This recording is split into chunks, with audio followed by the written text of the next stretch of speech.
Cybersecurity Today is brought to you by the generous support of our sponsor, Beauceron Security.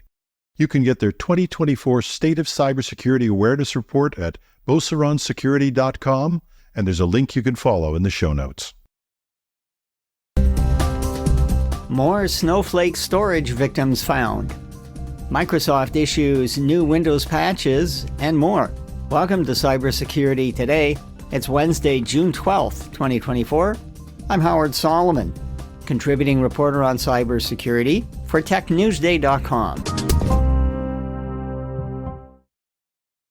More companies that use the Snowflake Cloud Store and Analytics service are admitting their data has been compromised.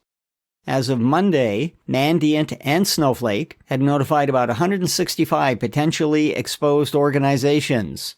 How were they hit? Victimized firms had not enabled multi-factor authentication login protection. So, a hacking group that researchers called UNC 5537 that was able to steal usernames and passwords of Snowflake users had easy access. Note that the credentials weren't stolen from Snowflake, they were stolen from customers. Victim firms not only didn't have MFA enabled, they didn't have network allow lists that would only allow access from trusted locations. Mandiant estimates hundreds of Snowflake access credentials have been stolen since 2020. Some firms were compromised through the PCs of contractors the organizations had hired to help employees use Snowflake. Those consultants also use their PCs for risky personal activities such as downloading pirated software that included credential-stealing malware. Yesterday was Patch Tuesday when Microsoft released security fixes.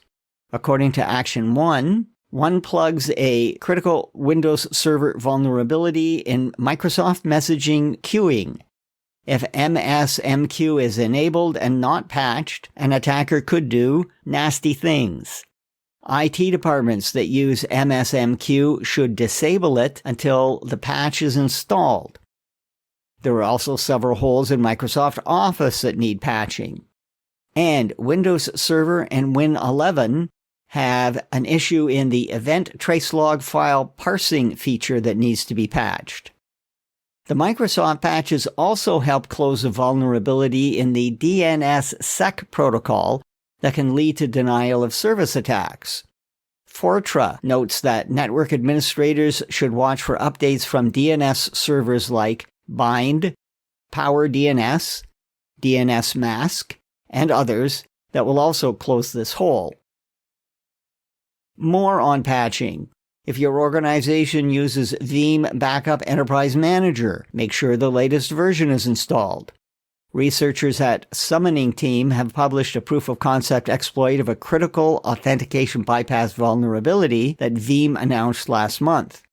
IT departments and individuals using graphics cards with Nvidia processors should install the latest display drivers. They close several major vulnerabilities. JetBrains warned IT departments using its IntelliJ integrated application development platform with the JetBrains GitHub plugin to update the environment and the plugin. Any GitHub tokens used by the plugin should also be revoked. And ARM warned IT departments and individuals using graphics cards with its processors that their Mali drivers need updating. Researchers at TrustWave have discovered a sophisticated phishing campaign spreading malware with a zip file that hides an infected HTML attachment. Targets are asked to open a document under a number of pretexts, such as an invoice that needs to be paid. The HTML attachment triggers a chain that leads to the downloading of malware by abusing Windows search capability. The report offers a mitigation, and of course one of the best preventions is regular warnings to employees not to click on unexpected attachments. The privacy commissioners of the United Kingdom and Canada have opened a joint investigation into the huge data breach at the consumer genetics testing service 23andMe. That October 23 attack saw personal data of almost 7 million people copied. The investigation will look into whether 23andMe had adequate safeguards. And separately, the Canadian Privacy Commissioner opened an exploratory consultation on how online services wanting to restrict young people from accessing certain content, like porn, should confirm the age of someone logging in.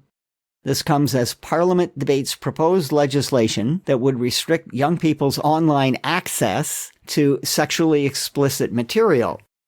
The proposed legislation leaves it up to the government to approve age verification methods and regulations. Privacy Commissioner Philippe Dufresne has said any method of verifying ages has to protect personal data. Several U.S. states, including Texas and Utah, already have online verification regulations. Attention American listeners. Do you want Congress to pass federal privacy law? Time's getting short for your voice to be heard. The proposed American Privacy Rights Act is currently before the House of Representatives. As an article in The Record notes, the proposed law would override the existing 18 state data privacy laws, some of which are seen as weak. But there would be exemptions for Illinois' biometric data law and Washington state's health data privacy law. That's it for now. Links to details about news mentioned in this podcast episode are in the text version at technewsday.com. Follow Cybersecurity Today on Apple Podcasts, Spotify, or add us to your flash briefing on your smart speaker. Thanks for listening. I'm Howard Solomon.